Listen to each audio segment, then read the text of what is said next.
As you know, here on the channel I occasionally do a little van life vlog, a little bit of an update on things and issues that we've had with Pepper. And it's not really an issue, but at the minute these tyres, the tread on them, I've been told by a couple of garages when she's actually been in, you want to keep an eye on these tyres, they're getting pretty bald on the outside edge. So it's time to get some new tyres for Pepper, and that's exactly what we've done. Now, as you can see, the garage where I took Pepper in originally has curbed them. These alloys were perfect, so they've obviously got it up, I think, on the ramp and just mashed them. Spoke to them, they're denying it. What can I do? I've got no proof. I should have filmed them before it went in. So it's time to get some new tyres on Pepper. And of course everybody loves the really big chunky adventure tyres, but my god are they expensive.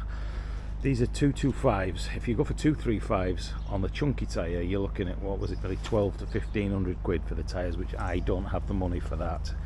And I just don't really need it. So I went for a hybrid tyre, which is a little bit of a mix of both. Not full on chunk, but not full on road either. So these are the tyres that we've actually gone for. These are called GRABBER AT3s. As you can see, they've got a really nice chunky tread on there. They're not as big and chunky on the side walls here. But again, you can see there will be a little bit of that profile on the side, but it's not going to be like those big adventure tyres that we all love. So these are 225s, as I said. A lot of people said go for 235s, but they were much more expensive. I've got 225s on the van currently now. I've got 50Rs, 18XL, because we've got 18-inch alloys on here. I actually learnt quite a lot by asking a lot of people about tyres for this van. Oh, I'll get the 235s, 235s. Every garage I spoke to said you don't want them, they're more expensive, they don't last as long, and they cost a fortune. There we go. So as you can see on the side there, they're not the most quiet. Well, they're not the quietest of tyres at 72 decibels. They are a D and a C, so they're not really the best at one thing or another. But I wanted something that was a little bit of a hybrid. Not bothered so much about noise,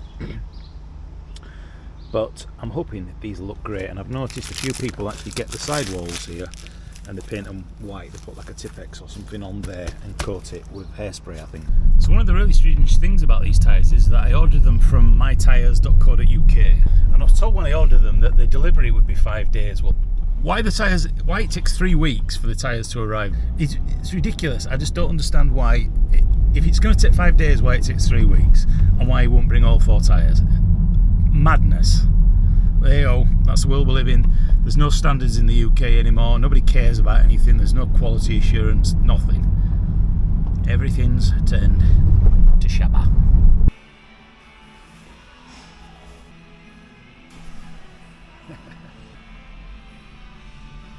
There we go, she's all done.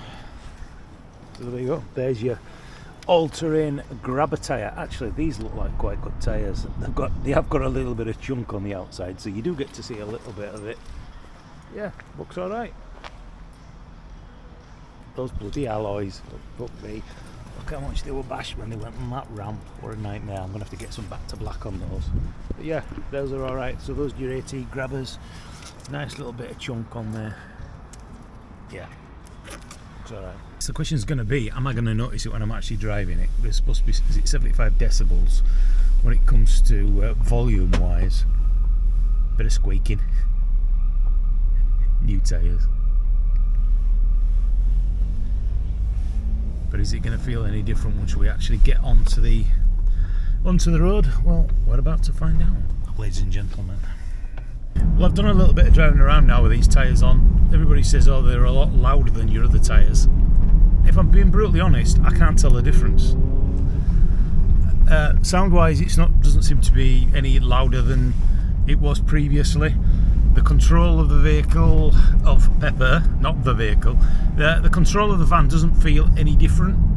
It feels a little bit more solid, but I think that's because we've got brand new tyres on, but it doesn't really make much difference.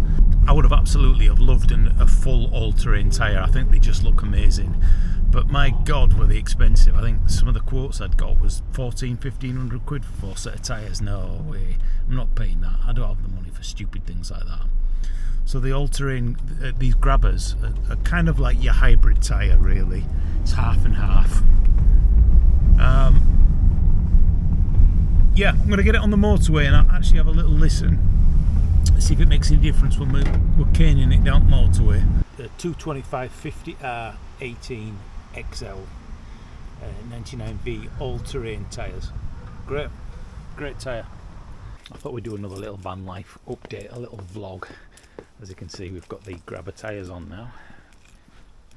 Looking rather beautiful. Bit of gunk still on there, bit of sealant still on there. But yeah, all-terrain tyres, brilliant. But I'll probably already have a video out for that. However, what I'm wanting to do here with the van is, if we look in the back, and this has bugged me ever since I've had this van. Excuse this, I slept in the van in Leeds overnight. Is this little cupboard here.